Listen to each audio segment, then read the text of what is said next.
Hello and welcome back to graduation place. तो हमने अपनी पिछली वीडियो में कॉस्ट ऑफ एक्विजिशन और कॉस्ट ऑफ इम्प्रूवमेंट को किस तरह से कंप्यूट करते हैं डिस्कस किया था। इस वीडियो में हम capital gain exam from tax के हमारा कैपिटल गेन टैक्स से एग्जम्प्ट कैसे होता है वो डिस्कस करेंगे, किन किन केसेस में एग्जम्प्ट होता है। तो सबसे पहला पॉइंट आता है capital gain arising on the transfer of property use for residence की हम कैपिटल गेन हमारे को अपनी जो हमने रेजिडेंस के लिए प्रॉपर्टी यूज़ की थी उसको ट्रांसफ़र करने से हो रहा है। तो ये हमारा सेक्शन 54 के अंडर आता है। रेजिडेंशियल हाउस को हम ट्रांसफ़र करते हैं, इंडिविजुअल या हिंदू अनडिवाइडेड फैमिली इसको ट्रांसफ़र कर सकते हैं और 24 मंथ से ज़्यादा उनको इस रेजिडेंशियल हाउस को यूज़ करना चाहिए। कैपिटल गेन में इन्वेस्टमेंट करते हैं, अपना एक ही रेजिडेंशियल हाउस वो अपना खरीद सकते हैं उस रेजिडेंशियल हाउस को ट्रांसफ़र करने के बदले में। और एग्जम्पशन उनको उस जो उन्होंने कैपिटल गेन में इन्वेस्ट किया उसकी एग्जम्पशन मिलती है। तो इन्वेस्टमेंट करने का सही टाइम कौन सा है कि अगर तो वो परचेज़ की हुई प्रॉपर्टी जो है वो सेल करी जा रही है तो 1 साल पहले और 2 साल बाद के। और अगर कोई प्रॉपर्टी कंस्ट्रक्टेड सेल की जा रही है तो 1 साल पहले और 3 साल बाद के सही टाइम है उस प्रॉपर्टी में इन्वेस्ट करने का। अब उसके बाद हमारा नेक्स्ट टॉपिक आता है ट्रीटमेंट ऑफ अनयूटिलाइज अमाउंट। तो अगर कई बार क्या होता है कि हमारी अमाउंट जो है पूरी यूटिलाइज नहीं होती, कुछ अमाउंट बच जाती है या जो अमाउंट होती है वो हम कुछ टाइम बाद यूटिलाइज करने की सोचते हैं और सोचते यही है कि हमने रेजिडेंस के लिए करनी है। सो वो जो भी हमारी अमाउंट बचती है वो हमारी कैपिटल गेन अकाउंट स्कीम में डिपॉजिट करवा देते हैं हम। और उसके बाद आता है सेल्स ऑफ न्यू एसेट। तो जो हमने न्यू एसेट परचेज करी है पुरानी एसेट को बेचने के बदले में, तो अगर वो हम 3 ईयर्स तक सोल्ड कर देते हैं, 36 मंथ से ज़्यादा हम उसको नहीं रखते हैं फिर सोल्ड कर देते हैं, तो जो भी हमारे को उस कैपिटल गेन से एग्जम्पशन मिली थी अब वो टैक्सेबल होगी। और जो वो हमारी गेन हुआ था पहले तो वो लॉन्ग टर्म था, पर अब वो हमने उसको 36 मंथ से ज़्यादा नहीं रखा अपने पास, तो इट मीन्स वो शॉर्ट टर्म हमारी एसेट हो गई। तो वो जो गेन हुआ अब वो हमारा शॉर्ट टर्म कैपिटल गेन कहलाया जाएगा। अब इस टॉपिक को हम एक एग्जाम्पल से समझते हैं। तो इस एग्जाम्पल में उन्होंने क्या बात कही है कि जो मिस्टर पी हैं उन्होंने एक रेजिडेंशियल हाउस आगरा में एक्वायर किया था मई 2009 में 2,96,000 का। उन्होंने उस हाउस को 35 लाख में सेल कर दिया था अगस्त 18 2020 में। उन्होंने उसके बाद एक रेजिडेंशियल हाउस कानपुर में फेब 14 2021 को 20 लाख के लिए परचेज किया था। अब हमारे को उनकी कैपिटल गेन की चार्जेबल टैक्स की अमाउंट निकालनी है असेसमेंट ईयर 21-22 के लिए। कॉस्ट इन्फ्लेशन हमारे को गिवन है 2009 और 10-20-21 का जो कि 148 और 301 है। तो हम किस तरह से निकालेंगे कि हमने उसको पहले वाली अपनी जो रेजिडेंशियल हाउस था उसको हमने 35 लाख में सेल किया था, तो सेल्स कंसिडरेशन आ गई, लेस कर देंगे इंडेक्स कॉस्ट ऑफ एक्विजिशन 2,96,000 की हमारी वो कॉस्ट थी जब हमने उसको परचेज़ किया था, एक्वायर किया था। इनटू में जो हमारा क्या कहते हैं प्रीवियस ईयर का इंडेक्स होता है वो डिवाइड में जब हमने एक्वायर किया था उस ईयर का इंडेक्स कर देंगे, तो हमारा इंडेक्स कॉस्ट ऑफ एक्विजिशन की अमाउंट आ जाएगी, उसको हम लेस कर देंगे सेल्स कंसिडरेशन से, तो हमारा लॉन्ग टर्म कैपिटल गेन आ जाएगा। अब हमारा इसमें एग्जम्पशन आती है अंडर द सेक्शन 54 कि हम एक रेजिडेंशियल हाउस के बदले में एक नया रेजिडेंशियल हाउस खरीद रहे हैं, तो उसकी कॉस्ट थी 20 लाख, तो 8,98,000 हमारा टैक्सेबल कैपिटल गेन आ गया। उसके बाद हमारा नेक्स्ट पॉइंट आता है capital gain arising from the transfer of agriculture land.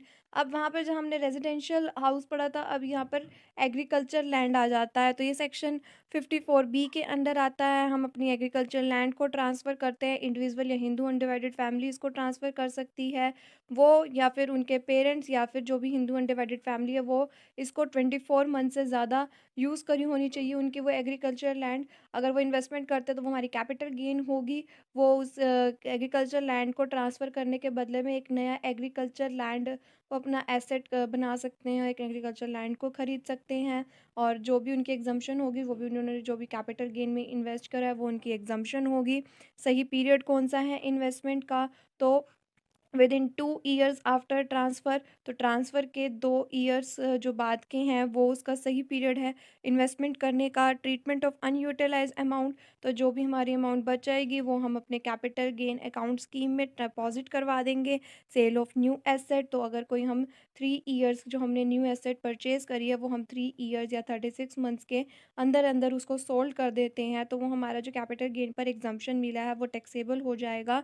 और हमने अपनी लॉन्ग टर्म को क्या कहते हैं पूरा टाइम नहीं किया 36 मंथ्स का, तो वो हमारी अब शॉर्ट टर्म कैपिटल गेन बन जाएगी। अब इस टॉपिक को हम एक एग्जांपल से समझते हैं, तो उन्होंने क्या बात कही है कि जो एक एग्रीकल्चर लैंड है वो आगरा में सिचुएटेड है, जो कि हमने 2004 और 5 में 1,13,000 में परचेज़ किया था और 8 लाख में हमने उसको सोल्ड कर दिया 1/5/2020 को। और हमने एसएससी जो है उसने अपनी अनदर एसेट जो एग्रीकल्चर लैंड है वो उसने 1/8/2020 को 3,70,000 में परचेज़ की है। अब हमारे को उसकी कैपिटल गेन निकालनी है जो कि चार्जेबल होगी टैक्स के लिए असेसमेंट ईयर 21-22 के लिए। कॉस्ट इन्फ्लेशन इंडेक्स दे रखा है 2004 और 5 के लिए 113 और 2021 के लिए 301। हम उसे किस तरह से निकालेंगे, पुराने वाली जो हमारी एग्रीकल्चर लैंड थी हमने उसको 8 लाख में सोल्ड किया था, तो सेल्स कंसिडरेशन 8 लाख होगी, लेस कर देंगे अपना इंडेक्स कॉस्ट ऑफ एक्विजिशन। तो हमारा इंडेक्स कॉस्ट ऑफ एक्विजिशन किस तरह से आया, 1,13,000 का हमारा जो हमने एक्वायर की थी वो अमाउंट थी, इनटू में हमारा प्रीवियस ईयर का इंडेक्स डिवाइड में जिस ईयर में हमने एक्वायर की थी उसका इंडेक्स नंबर, तो 301 डिवाइड में 113, तो 3,01,000 हमारा इंडेक्स कॉस्ट ऑफ एक्विजिशन आ गया। उसमें से हम सेल कंसिडरेशन से इसको लेस कर देंगे तो 4,99,000 हमारा लॉन्ग टर्म कैपिटल गेन आ गया। अब हमारी एग्जम्पशन आती है अंडर द सेक्शन 54B कि हमने एग्रीकल्चर लैंड के बदले में एक नया एग्रीकल्चर लैंड खरीदा है, उसकी कॉस्ट 3,70,000 थी, अगर हम इसमें से लेस कर देंगे तो 1,29,000 हमारा टैक्सेबल कैपिटल गेन आ जाएगा। इसमें आपको कंफ्यूज होने की नीड नहीं है, बस एक अगर हम शॉर्ट फॉर्म में बात करें तो एग्जम्पशन किस बात की मिलती है। पहले केस में ये था कि अगर हम रेजिडेंशियल हाउस को रेजिडेंशियल हाउस के बदले में ख़रीदते हैं कि हमने एक पहला बेच दिया और दूसरा को ख़रीद लिया, सो उसकी एग्जम्पशन मिल गई अंडर द सेक्शन 54। और अगर हमने अगले केस में आया कि एग्रीकल्चर लैंड के बदले में एग्रीकल्चर लैंड खरीदा तो उसकी एग्जम्पशन मिल गई है अंडर द सेक्शन 54B। अब ऐसे ही हमारा थर्ड केस है कि हम capital gain on compulsory acquisition of land और बिल्डिंग की, लैंड और बिल्डिंग आ गया, अब ये हमारा सेक्शन 54D के अंदर आता है और हम लैंड एंड बिल्डिंग को ट्रांसफ़र करते हैं। कोई भी असेसी कर सकता है, 24 मंथ से ज़्यादा वो उसको यूज़ करा होना चाहिए। कोई भी इन्वेस्ट करेगा तो वो हमारा कैपिटल गेन होगा, वो लैंड एंड बिल्डिंग को ही खरीद सकता है, उसके बदले में कैपिटल गेन जो उसने इन्वेस्ट करी है वो उसकी एग्जम्पशन होगी। प्रिस्क्राइब पीरियड क्या है कि with in 3 years after transfer वो उसको सही टाइम है इन्वेस्टमेंट का। और ट्रीटमेंट होगा अनयूटिलाइज अमाउंट का किस तरह से कि वो जो कैपिटल गेन अकाउंट स्कीम है उसमें हम उस अमाउंट को डिपॉजिट कर देंगे जो हमने अब तक कभी यूज़ हमारी यूटिलाइज नहीं हो पाई है। सेल्स ऑफ न्यू एसेट में वही पॉइंट है कि अगर हम उसको 3 साल के अंदर अंदर सेल कर देते हैं नई एसेट को या 36 मंथ्स के अंदर अंदर, तो वो हमारी टैक्सेबल हो जाएगी कैपिटल गेन के अंदर और वो शॉर्ट टर्म कैपिटल गेन कहलाई जाएगी। अब इसमें हमारा नेक्स्ट पॉइंट आता है capital gain arising from the transfer of a long term capital asset invested in long term specified asset.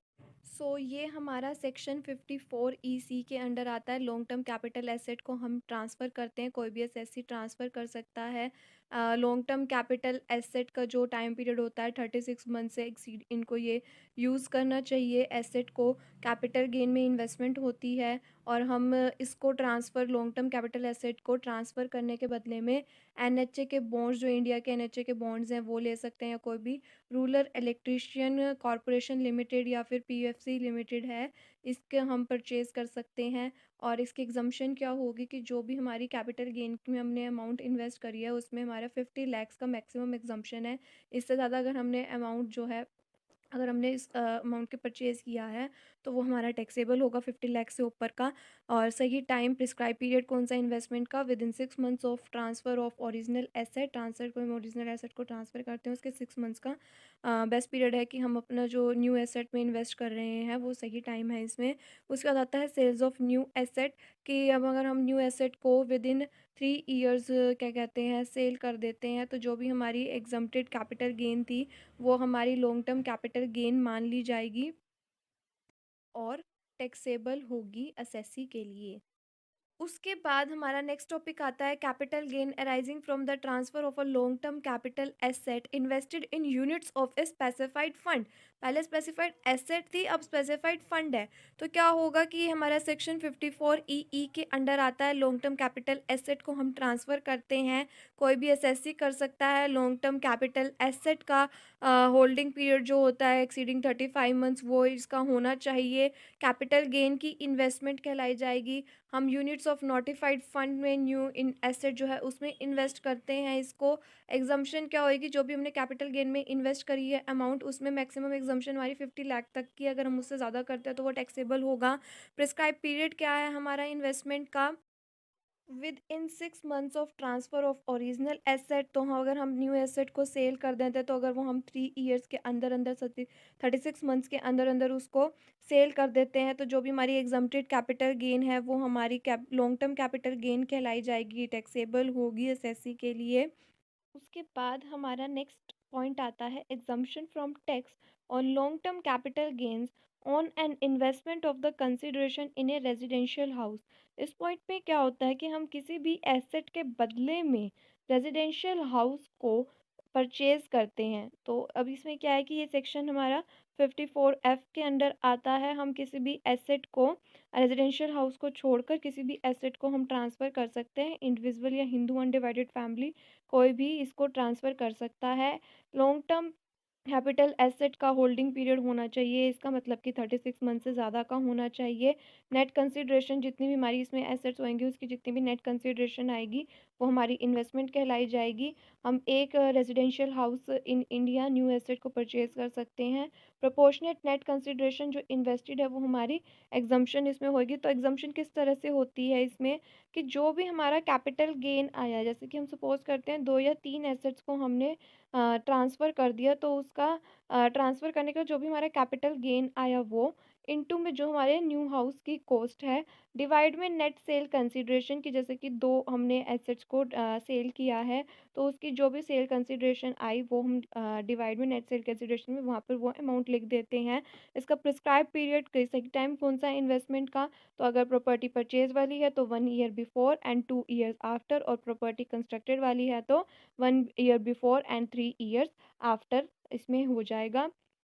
फिर इसमें ट्रीटमेंट ऑफ अनयूटिलाइज अमाउंट, की हमारी जो अमाउंट यूटिलाइज नहीं हुई है वो हम कैपिटल गेन अकाउंट स्कीम में डिपॉजिट करवा देते हैं। अगर हम न्यू एसेट को सेल कर देते हैं विद इन 3 ईयर्स 36 मंथ्स पूरे होने से पहले, तो रजिस्ट्री परचेज या कंस्ट्रक्शन जब भी हमने उसको करा था परचेज या कंस्ट्रक्शन, उस डेट को कैपिटल गेन जो है वो हमारा कहला दिया जाएगा, टैक्सेबल हो जाएगी वो एग्जम्पशन हमारी, और वो लॉन्ग टर्म कैपिटल गेन कहलाई जाएगी।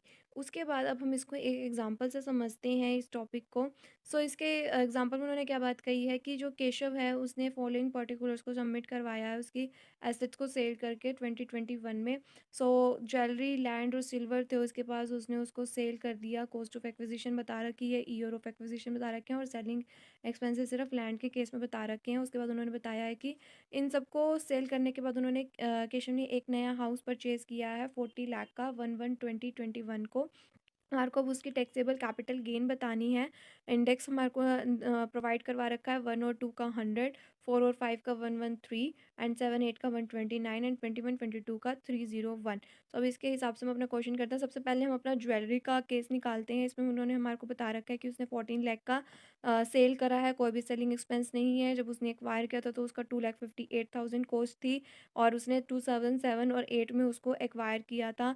सो ज्वेलरी का सेल्स कंसिडरेशन आ गया 14 लाख, लेस कर देंगे इंडेक्स कॉस्ट ऑफ एक्विजिशन 2,58,000 का था, 7/8 में उसने एक्वायर की है। तो 7/8 का 129 हमारा इंडेक्स नंबर है, और प्रीवियस ईयर का 301 है, तो 301 डिवाइड में 129, 6,02,000 आ जाएगा। उसको हम सेल्स कंसिडरेशन से लेस कर देंगे तो 7,98,000 हमारा ज्वेलरी का कैपिटल गेन आ गया। उसके बाद लैंड का है कि हमारे को सेल्स उसने कितने की प्रोवाइड करवाई थी, 36,48,000 की। उसमें से हम सेलिंग एक्सपेंसेस लेस कर देंगे 48,000, फिर index cost of acquisition less कर देंगे 4,52,000 की उसकी कॉस्ट ऑफ एक्विजिशन थी। 2004 और 5 में उसने लिया था। 2004 और 5 का 113 है, 21 22 का 301 इंडेक्स नंबर है। सो 4,52,000 को हम 301 वन से मल्टीप्लाई कर देंगे, डिवाइड कर देंगे 113 से, सो 12,04,000 आ जाएगा। अब अगर हम अपने इंडेक्स कॉस्ट ऑफ एक्विजिशन को सेल्स कंसिडरेशन और सेलिंग एक्सपेंस को भी लेस कर देते हैं तो हमारा 23,96,000 आ जाता है, जो कि हमारा लैंड का कैपिटल गेन आया है। उसके बाद उन्होंने क्या बताया है कि जो हमारा थर्ड है सिल्वर, उसका सेलिंग प्राइस है 10 lakh, cost of acquisition 2 lakh है। 1 और 2 में उसने एक्वायर की था, उसका 100 और 301 इंडेक्स नंबर प्रोवाइड करवा रखा है 1, 2 और 21, 22 का। सो हमने यहाँ पर कर दिया कि सेल्स कंसिडरेशन हमारा 10 लाख का है, लेस कर दिया इंडेक्स कॉस्ट ऑफ एक्विजिशन जो कि हमारा 6,02,000 आया, 301 इंटू करके और डिवाइड में 100 करके 2 लाख से। सो अगर हम अपना सेल्स कंसिडरेशन से index cost of acquisition less कर देंगे तो हमारा 3,98,000 सिल्वर का कैपिटल गेन आ जाएगा। अब हमारे पास लॉन्ग टर्म कैपिटल गेन कितना आ गया कि हमारे पास A, B, C में जितना भी हमारा कैपिटल गेन आया था उनको हम ऐड कर देंगे तो 35,92,000 हमारा लॉन्ग टर्म कैपिटल गेन आ गया। नेट कंसीडरेशन हमारी 60 लाख की आ गई कि जब हमने 14 लाख प्लस 36,48,000 और प्लस 10,000 करा तो 48,000 इसमें ऐड नहीं होगा बाकी, तो फिर भी उसके बाद हमारा वो आ जाता है 60 लाख। उसके बाद हमारा जो कॉस्ट न्यू हाउस की वो 40 लाख की थी। अब इसमें किस तरह से एग्जम्पशन लेस होगी इस केस में कि कि जो भी हमारी कैपिटल गेन आया था 35,92,000 इंटू में जो भी हमारे न्यू हाउस की कॉस्ट है 40 लाख डिवाइड में नेट कंसिडरेशन हमारी 60 लाख की है। सो हमारा 93,94,667 हमारी एग्जम्पशन की अमाउंट आ गई। हम उसको लेस कर देंगे लॉन्ग टर्म कैपिटल गेन से, सो हमारा टैक्सेबल कैपिटल गेन आ जाएगा 11,97,333। अब इसमें बेसिकली कंफ्यूज होने की इतनी बात नहीं होती कि सिर्फ हमारे को ये चीज़ जाननी होती है कि किस तरह से एग्जाम्प्ट होगा और उसका सेक्शन नंबर पता होना चाहिए। न्यूमेरिकल पॉइंट ऑफ व्यू से हमारा फर्स्ट, सेकंड, थर्ड और सिक्स जो है एग्जाम्पशन यही मेनली इंपॉर्टेंट होती है, बाकी तो हमारे को थ्योरेटिकल पॉइंट ऑफ व्यू से ही करना होता है। थ्योरेटिकल पॉइंट ऑफ व्यू भी बस यही याद रखना होता है कि कितना उसका टाइम पीरियड होना चाहिए, क्या इन्वेस्टमेंट होगी, क्या एग्जाम्पशन प्रोवाइड करवाई जाती है। Basically numerical point of view से हमारे को सिर्फ एग्जाम्पशन किस तरह से हमने लेस करनी है और उसका किस तरह से सेक्शन नंबर है वो याद रखना होता है बस। उसके बाद हमारा नेक्स्ट पॉइंट आता है exemption of capital gain on transfer of asset in case of shifting of industrial undertaking from the urban area, कि हम अपने इंडस्ट्रियल अंडरटेकिंग को अर्बन एरिया से शिफ्ट कर रहे हैं, उस टाइम पर क्या ट्रांसफ़र करते हुए एसेट को क्या कैपिटल गेन का एग्जम्पशन प्रोवाइड करवाई जाती है। तो ये हमारा सेक्शन 54G के अंदर आता है। Plant and machinery, land and building को जब इंडस्ट्रियल अंडरटेकिंग के लिए अर्बन एरिया में ट्रांसफ़र करा जाता है, कोई भी एसेट्स को ट्रांसफ़र कर सकता है। ये लॉन्ग टर्म कैपिटल एसेट का भी होल्डिंग पीरियड हो सकता है और स्मॉल टर्म कैपिटल एसेट का भी होल्डिंग पीरियड हो सकता है। कैपिटल गेन की इन्वेस्टमेंट होती है, न्यू एसेट हम कोई भी प्लांट एंड मशीनरी या land and building industrial taking के लिए नॉन अर्बन एरिया के टाइम पर या मीटिंग एक्सपेंसेस ऑफ शिफ्टिंग के लिए हम कोई भी न्यू एसेट को परचेज़ कर सकते हैं। कोई भी कैपिटल गेन में जो हमने इसमें इन्वेस्टमेंट की है वो हमारी एग्जम्पशन हो जाएगी। प्रिस्क्राइब पीरियड कौन सा है इन्वेस्टमेंट का कि विद इन 1 ईयर बिफोर और with in 3 years after transfer. तो क्या अगर हमारा ट्रीटमेंट क्या होगा अनयूटिलाइज अमाउंट का, कि हम कोई भी कैपिटल गेन अकाउंट स्कीम में वो ट्रांसफ़र डिपॉजिट करवा देते हैं जो भी हमारी अनयूटिलाइज अमाउंट होती है। अगर हम न्यू एसेट को सेल करते हैं विद इन 3 ईयर्स, 36 मंथ्स पूरे नहीं होते हैं, तो हमारी जो भी एग्जम्पशन हमारे को प्रोवाइड करवाई गई थी वो हमारा क्या कहते हैं टैक्सेबल होगी, कैपिटल गेन मान ली जाएगी और शॉर्ट टर्म कैपिटल गेन मान ली जाएगी, क्योंकि वो हमने 36 मंथ से कम पीरियड के लिए रखी थी तो फिर वो हमारी शॉर्ट टर्म कैपिटल एसेट होती है। तो अगर हमने उसको उस टाइम से पहले सेल करा तो वो हमारे लिए अब शॉर्ट टर्म कैपिटल गेन हो गई। उसके बाद हमारा नेक्स्ट पॉइंट आता है exemption of capital gain on shifting of industrial undertaking from an urban area to any special economic zone. तो पहले तो उन्होंने सिर्फ ये बात बोली थी कि वो अर्बन एरिया से शिफ्ट कर रहे हैं, अब वो बता रहे हैं कि किसी स्पेशल इकोनॉमिक जोन में कर रहे हैं तो इसमें क्या चेंजेस आएंगे फिर वो डिस्कस करते हैं। सो ये हमारा सेक्शन 54G के अंडर आता है। प्लांट एंड मशीनरी, लैंड या बिल्डिंग जो भी हम इंडस्ट्रियल टेकिंग अंडरटेकिंग में अर्बन एरिया में यूज़ कर रहे हैं वो उसको हम ट्रांसफ़र कर सकते हैं, कोई भी एसएससी ट्रांसफ़र कर सकता है। लॉन्ग टर्म कैपिटल एसेट और शॉर्ट टर्म कैपिटल एसेट कोई भी होल्डिंग पीरियड हो सकता है इसका। कैपिटल गेन जो है वो हमारी इन्वेस्टमेंट होगी इसमें। अब कोई भी plant and machinery, land and building industrial taking के लिए स्पेशल इकोनॉमिक ज़ोन और एक्सपेंसेस ऑफ मीटिंग जो शिफ्टिंग के एक्सपेंसेस है उसको मीट करने के लिए हम कोई भी न्यू एसेट इस तरह से परचेज़ कर सकते हैं। जो भी कैपिटल गेन इन्वेस्ट करिए वो हमारी एग्जम्पशन होगी। प्रिस्क्राइब पीरियड क्या है इन्वेस्टमेंट का कि विद इन 1 ईयर बिफोर और with in 3 years after transfer. अगर कोई अनयूटिलाइज अमाउंट है तो वो कैपिटल गेन अकाउंट स्कीम के अंदर डिपॉजिट करवा दी जाएगी। सेल्स ऑफ न्यू एसेट के अगर हम 3 ईयर्स के या 36 मंथ्स के अंदर अंदर उसको सेल कर देते हैं एसेट को, तो वो हमारी जो एग्जम्पशन हमारे को प्रोवाइड करवाई गई है वो टैक्सेबल होगी, और जो हमारी एसेट का गेन हमारे को प्रोवाइड हुआ है वो शॉर्ट टर्म कैपिटल गेन कहलाया जाएगा। उसके बाद हमारा नेक्स्ट पॉइंट आता है exemption of long term capital gain on transfer of residential property. तो इसमें वो सेक्शन हमारा 54 GB आता है। रेजिडेंशियल प्रॉपर्टी को ट्रांसफ़र किया जाता है, इंडिविजुअल या हिंदू अनडिवाइडेड फैमिलीज को ट्रांसफ़र कर सकती है। इसका holding period long term capital asset वाला पीरियड होता है।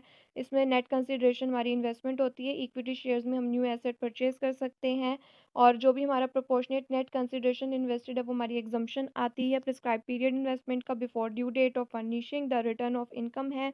उसके बाद कोई भी अनयूटिलाइज अमाउंट है तो वो हमारी स्पेसिफाइड बैंक सेक्टर में डिपॉजिट करवाई जाती है। इसमें वो स्कीम के अंडर प्रोवाइड नहीं डिपॉजिट नहीं करवाई जाती है। कोई भी अगर हम न्यू एसेट को सेल कर देते हैं, तो अगर इक्विटी शेयर्स को हम विद इन 5 ईयर्स जो है वो डेट ऑफ एक्विजिशन से क्या कहते हैं सेल कर देते हैं, तो जो भी हमारे को एग्जम्पशन प्रोवाइड करवाई गई थी वो हमारे टैक्सेबल होगी प्रीवियस ईयर में जितनी भी हमने ट्रांसफ़र करी थी। अब ये हमारा यहाँ पर चैप्टर कंप्लीट हो गया है। इसके एग्जांपल्स को हम अपनी नेक्स्ट वीडियो में डिस्कस करेंगे ताकि हमारे को ये चैप्टर और अच्छे से क्लियर हो जाए। पर बाकी जो हमारा एग्जाम्पशन का पॉइंट है इसमें आपको थोड़ी सी कन्फ्यूज़न आएगी, बार-बार मैं आपको यही बात बोल रही हूँ। सो बस अगर आपको थ्योरी पॉइंट ऑफ व्यू से इसको तैयार करना है, सो आपको ये सारा सब कुछ याद करना पड़ेगा कि क्या कैसे एसेट ट्रांसफ़र होएगी, कौन एंटाइटल कर सकता है, होल्डिंग पीरियड क्या होगा, इन्वेस्टमेंट किस तरह से हो सकती है, हम न्यू एसेट किस कैसे परचेज़ कर सकते हैं, कि मतलब कि भई जो हमने एसेट ट्रांसफ़र करी है उसके बदले में हम न्यू एसेट को कैसे परचेज़ कर सकते हैं, क्या एग्जम्पशन प्रोवाइड है, प्रिस्क्राइब पीरियड कौन-सा है, अनयूटिलाइज़्ड अमाउंट को हम किस तरह से ट्रीट कर सकते हैं, न्यू एसेट को सेल किया तो क्या होगा। सो आपको ये सब कुछ याद रखना पड़ेगा। पर अगर आप इसको न्यूमेरिकल पॉइंट ऑफ व्यू से याद कर रहे हो तो सिर्फ़ आपको ये देखना है कि किस तरह से एग्जम्पशंस जो हैं वो लेस होंगी और कौन से सेक्शन के अंडर आएँगी। तो जो इम्पोर्टेंट थे मैंने उनको आपको न्यूमेरिकल्स डिस्कस भी करवा दिए हैं। सो आज के लिए बस इतना ही। अगर आपको मेरी वीडियो अच्छी लगी हो so please do like share and subscribe my channel and don't forget to press the bell icon and please do comments. And अगर आपको मेरे लिखे हुए नोट्स चाहिए हो तो आप मुझे मेरी जीमेल पर कांटेक्ट कर सकते हैं। My Gmail ID graduationplace756@gmail.com। Thank you.